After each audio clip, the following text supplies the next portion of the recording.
Hello. Hi, everyone. Kayla Lords. John Brownstone. Of Loving BDSM, where we help kinksters like you have happy, healthy power exchange relationships. For us to have a happy, healthy power exchange relationship means to keep learning from other people's perspectives, from other people's experiences, just other ways of exploring kink, which is part of why we have Kinky Book Club. And we learn by reading. Absolutely. We love books. So that's why we do this thing every month where we talk about a book. This month,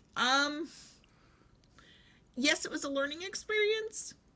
Did I take anything away? We'll find out. Did you take anything away? A little bit. We'll find out. A little bit. We read Spirit of Desire by Lee Harrington, and it's not actually written solely by Lee Harrington. It's actually an anthology. Right. Which, again, I clearly do not pay attention when I look at things. I had forgotten completely it was an anthology. It was like, oh, yeah. And I have found I like anthologies. Yeah. So then I was excited. It is our nonfiction read this month. Next month, we're back to a fiction read, and then we close out 2021 at Kinky Book Club in December. This book kind of follows along with Radical Ecstasy from 2 months ago. Yes. It's about the spirituality, energy side of kink. This particular book is like I said, an anthology of 33 stories or just writings from people's very personal perspectives and their experiences and how they see it. We will, because there's not like a plot, it's an anthology and it's a nonfiction book. We're going to do it like we've done anthologies in the past. We're going to share the stories that we liked best. But before we do that, let's talk about the book in general. Okay. So the thing I really liked about this book is how diverse it was. And it was diverse in a lot of ways. It was, absolutely. So many different point of views, so many different perspectives.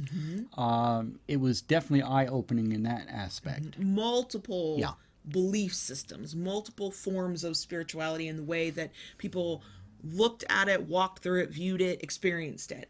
And then the writers themselves were quite diverse. So we had writers of color, we had neurodivergent writers, we had disabled writers, we had queer writers, and for once, it was not all of those in one writer. It was 33 rather diverse writers. Yeah. That's kind of nice. So you really did get a broad view of perspectives. So that was what I liked about it.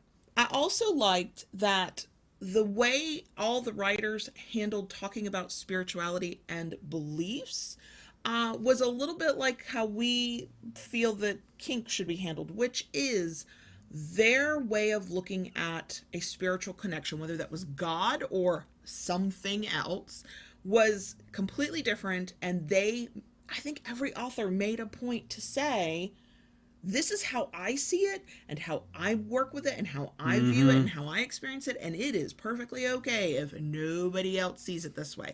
We all have to find our own path. And it made me think of the whole, your kink's not my kink, but your kink is okay. Yeah. Your spiritual beliefs are not my spiritual beliefs, but yours are okay. That ethos was through the whole book. Yeah. And I think it's very easy to fall into a microcosm of kink.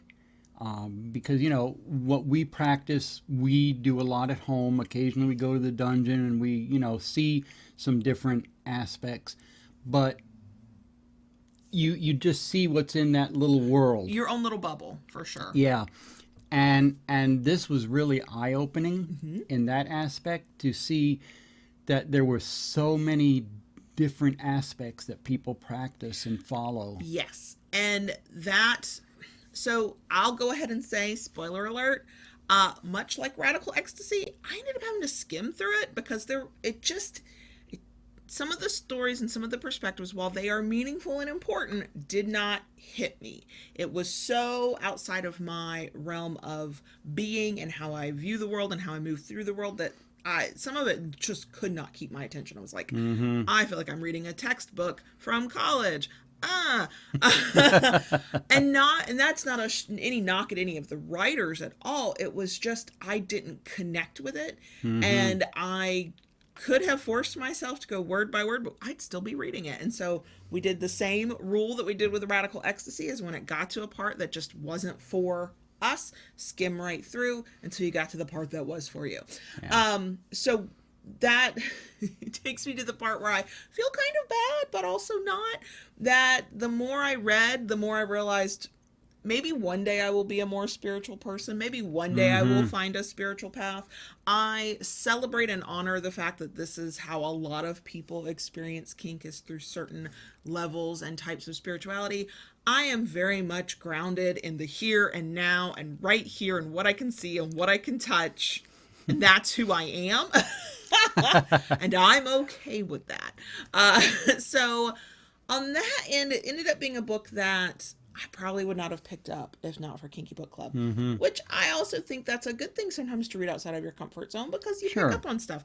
And all of that being said, there were still some really amazing stories in here. I took notes on my phone, as I usually do, and I noted the ones that did touch me, that did connect with me, even if I'm like, yeah, but I'm not into the whole spirituality thing. I still got some stuff from some of the stories. So there is value in it, even if I am not now going to go find my spiritual path. I really have no interest at this point in my life. But now that we own the book, I could come back to that book at any point, and it might touch me in a different way. Different things might speak to me, which is the nature of reading fiction or nonfiction. The things you're going to connect with are about who you are in this time and place. And if you revisit a book or any piece of content later, you may find that different things hit you differently because you're in a different place in life. So let's start with the stories we liked. What touched you out of that one? There were several. Actually, the very first one, with about the yoga, that struck me on a very personal level, because it's something we've talked recently about in a couple other videos in regards to mindfulness.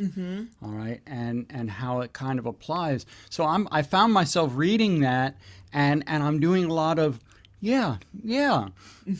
So right off the bat, that really clicked with me very firmly, and I could empathize and kind of commiserate with that person's journey of kink through yoga. Yeah, I really liked that one too. It's on my list.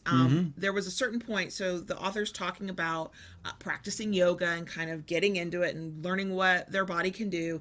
And then at some point in the story, they're talking about this scene that they're in. Their body is contorted, and I think they were being flogged, and they took the yoga practice of just surrender, just release, just let go. And not only did they let go with the sensations that they were experiencing in the kink scene, they let their body go, and they actually got deeper into positions, and they used their yoga breathing to work through the scene. I liked that one too. I like them too. That very first one is called "And Right Now, Giving In Through Yogic Expansion" by Galio Girl. So the author completely equated their yoga practice with their kink play and merged the two, and I liked that one as well. Now the other one that struck a chord with me very heavily was the person talking about fibromyalgia. That was on my list as well. It's called "It Hurts All the Time: Fibromyalgia as an Ordeal Path" by Margot Eve. Yep, I have that one on my list too. Yeah, and again, because of my back pain, to me it was very personal. Working through the pain, finding that path, because it truly is. When you have any kind of chronic pain, you feel like something's been taken from you. And her talking about it was just so personal on a deep level, and how she found her way through that. And I was just like, yeah. Yeah, in the story, I'm looking at my notes, y'all. In the story, the author talked about the ordeal path of sort of walking down a specific path in life through these ordeals. And the notes I took was they finding their path into pain management and kink, and then they related the path that they found through the different elements: water, air, fire, earth, spirit. And so there was a part about water and being in the water and being able to relax into the sort of the deep massage feeling of water, and then air, that was about their breath. Fire was about heat. Earth, I think, was about being grounded in touch, and then the spirit was more of their their mental side of things. Yeah, it was a really good one. I like Yeah. that one. Now, this is going to be an odd one. You're Okay. going to probably find this as being very odd, but the other story that kind of struck with me, there was a story in there about vampirism. Oh, yes, I remember that one. It did not make my list, but yes, I do Okay. remember that one. Now, it made my list for a somewhat odd reason. Okay. I'm not into it. I don't Right. think it's something I would ever consider, but I found it fascinating. I just found it fascinating. And I could almost relate because the way they talk about needing a person's energy made me think a little bit about people who are empaths. You know, they give and take energy on that aspect. And to me, it was like vampirism was something I've been aware of. I know it exists out there, but I never really understood it or knew very much about it. And in reading that, I was kind of like, oh, okay, all right. And it kind of, opened my mind a little bit and gave me a little bit of understanding into it. What I think helps is that story was not about vampire play, vampire kink. It was about the spirituality of the idea of vampirism. True. So yes, there are some elements from what I could gather, because I don't know much or anything about vampire play or kink or vampirism in general at all. But the way I kind of worked through the story was, yes, they were talking about some elements of the actual physical power play, but mostly about the spiritual side, the belief side of exchanging energy. Yes. And that was a common theme through most of the stories, was that this wasn't necessarily about a full belief in a deity who will present themselves in front of you and you will bow down to that god, but really about energy, whether it's energy exchange with a partner or an energy that you feel out in greater universe, space, being that's outside of you that you hope will touch you, be with you, be part of you. And I liked that because I understand the concept of an energy exchange, Yes. in power exchange, even though I don't think of it in spiritual terms. True. And we've experienced that in scenes. Absolutely. So, And yes, whether it's ours or even observing some people. sure. And if I was more spiritual minded, I could maybe find an explanation or experience it in a way that felt otherworldly or out of my own body or something like that. But for me, like I said, I'm very grounded in the here and now. Yeah. Did you have any other stories that were? Those were kind of the three that jumped out at me. Gotcha. Well, thank you for taking some off my list. I won't rehash those. There was one. There were several that I liked. Two of the three that you mentioned, absolutely. And that is our cat Ella in the background. Okay, we're back now that the cat is put away. Okay, so several stories made my list. The story that stands out to me, even though it was not directly about a deity kind of spirituality, was the story by Melina Williams. The title is Another Dead N-Word. I won't say that word, but Another Dead N-Word. And it was about her experience of playing with a very serious consensual non-consent scene that involved I couldn't tell through context if she was meant to be an escaped enslaved person or if it was just sort of meant to be something that might have happened on a plantation or in one of the sort of labor camp kind of situations that enslaved people were in back in the day here in the US. But the story starts with the first time she's ever called the N-word. And she's such a good writer, you could feel it, right? Fast forwards in time, and she talks about seeing the movie Roots, or this miniseries Roots, when it first came on, and talking to her mother about, okay, well, these, slavers are cruel and awful. Were there some masters and, and slave owners who were nice? Did they take care of the people? And her mother was pointing out to her that maybe so, probably so, but also that doesn't matter. And in her little kid mind, she's like, but but if they were nice, maybe it would be okay. And I took that as her sort of showing that she was already having some kink leanings, even though she was way too young to like have a language for that or to understand that concept. That was sort of an illustration of here is who I am now, and maybe a little bit of how she's able to move through that space, as a Black woman.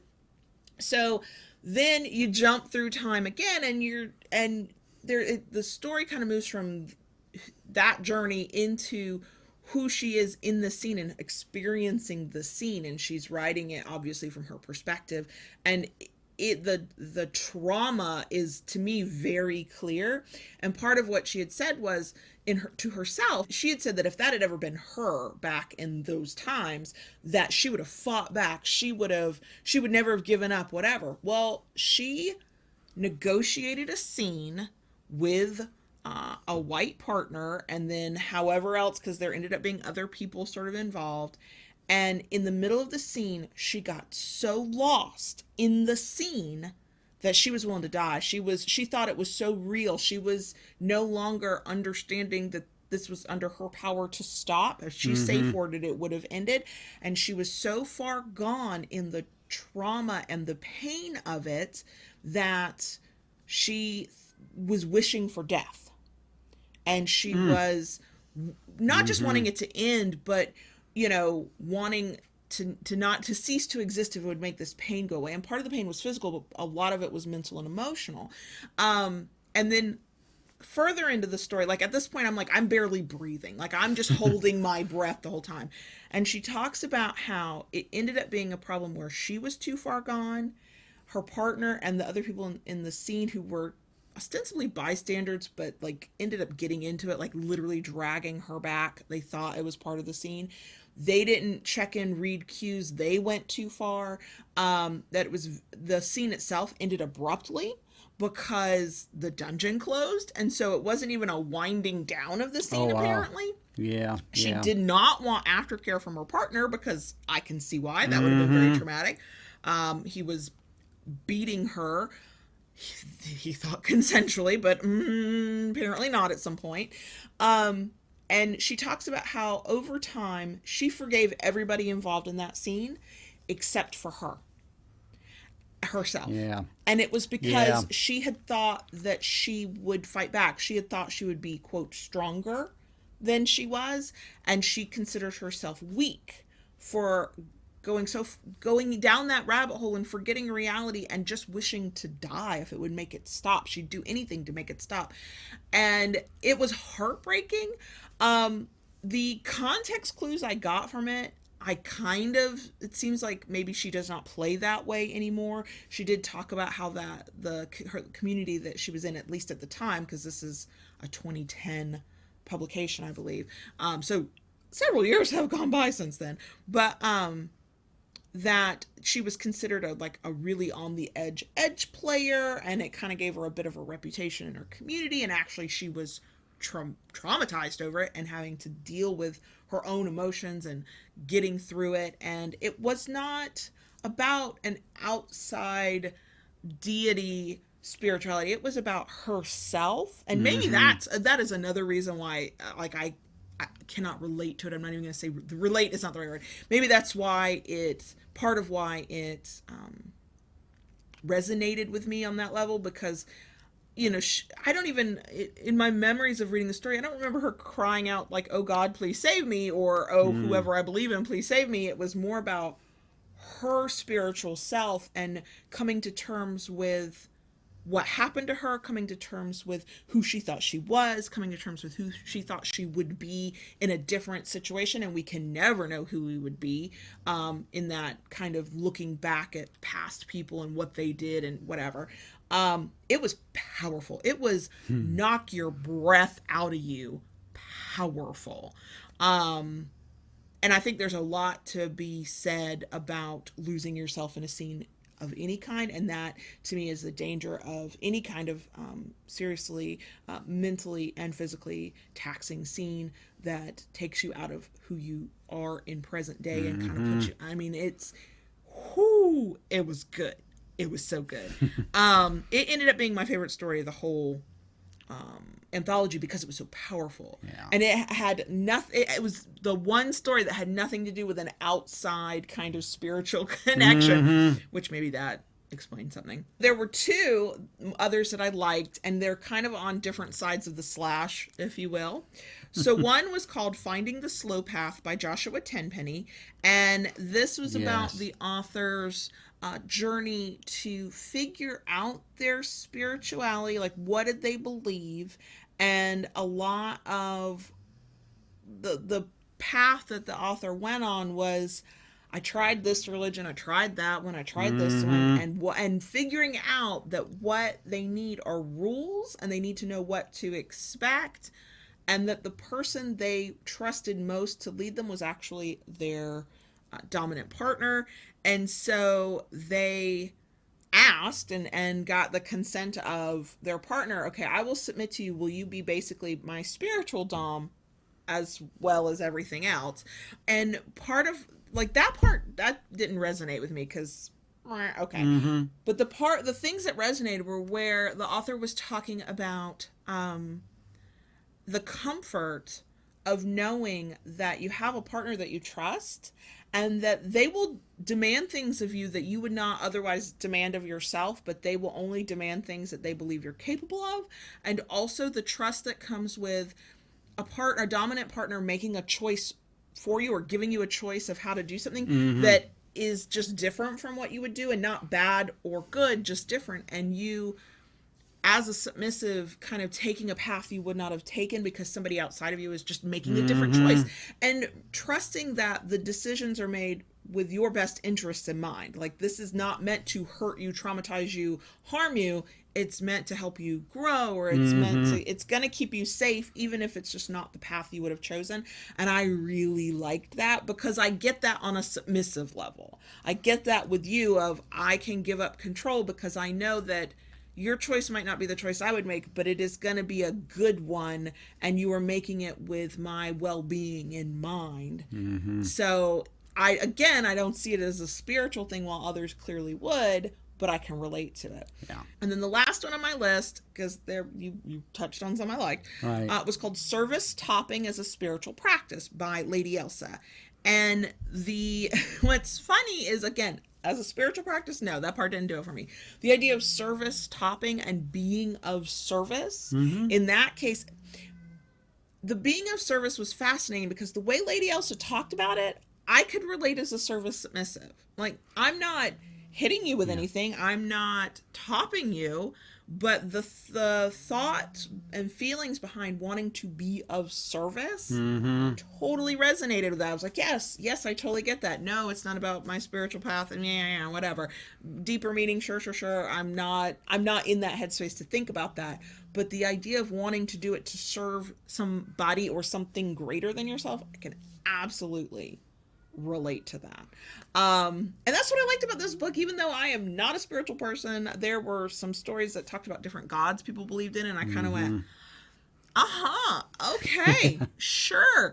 I could still get things out of several of the stories. My list had several things on it, but those ended up being my favorites of I mean, there was such a diverse range of it. One that just popped in my mind was the story about a person who began identifying as a furry. Yes. And then basically through their journey of being a furry, basically found their spirit animal. Yes. So it is just so much, and while, a lot of the stories didn't resonate with me, it was still fascinating to read all these people's different journeys. And I think it's a good reminder that whether we're talking about spirituality or we're just talking about the act of kink or the power exchange, each of us has a very unique individual journey, and the way you're doing it, assuming it is safe and risk aware and consensual and all of that good stuff, it doesn't have to look like anybody else's to be equally as valid to anybody else's. And that, I think, is a thing that gets forgotten a lot in spirituality and religion, regardless of the religion, that there's like this, quote, one true way. And if anybody not following your path is either implying that you are doing it wrong or they are definitely doing it wrong, and neither is true. And we get that in kink all the time. This whole idea of there's a one true way to do kink. Screw that. No, there's not. No. There's no one single true way to do spirituality and religion and have a belief system either. And that is another thing I really liked about this book, is that it painted that picture both through the lens of kink and the lens of belief and spirituality, that there's no single right way. And even if you can't relate to what anybody else is doing and it's completely foreign to you and you would never choose that for yourself, you can respect it, and sometimes you can connect to it in different ways and on different levels that have nothing to do with the belief system. And that was a good reminder. Yep. So that is Spirit of Desire by Lee Harrington. Definitely recommend if you are kind of going, well, I kind of want to find my spiritual side, or I'm just exploring my spiritual side. How are other people doing this? What can this mean? I believe Lee Harrington had another book that preceded this book that was actually more of an informational, educational book on the subject. I did not notate what that title was because I'm not going to read it. But Lee Harrington has a ton of books, so just search the name. You will find it. We will link to this book in the description box below, though, if you want to get this one. Next month's book is a graphic novel. We are ending the year with fiction. It is Safe Sex Volume 1, Protection by Tina Horn. Okay. We actually already have it. Yay. Sometimes I'm late on buying the books. Like, by the time you see 1 month's book, I might not have bought the next month's book sometimes, but I was on the ball this time. There you go. That video will come earlier in December than they usually do because we are taking a break at the end of the year for the holidays and all that good stuff. But that was good because graphic novels tend to be pretty quick reads. Right. And this one is highly recommended from a lot of people I know that read a lot of kink books and like graphic novels. So we will link to that below if you want to get a copy of that too. Yeah, and that's another month of Kinky Book Club. Done. If you enjoyed this video, we love a thumbs up. If you like it enough to want to come back for more, especially for actual power exchange, education, and information and insight, please consider subscribing. And once you subscribe, ring that notification bell to get updates of new content. Sure. And if you really like what we do, want to help us do more of it, get stuff you're not going to get anywhere else, join us on Patreon, patreon.com/KaylaLords. Bye.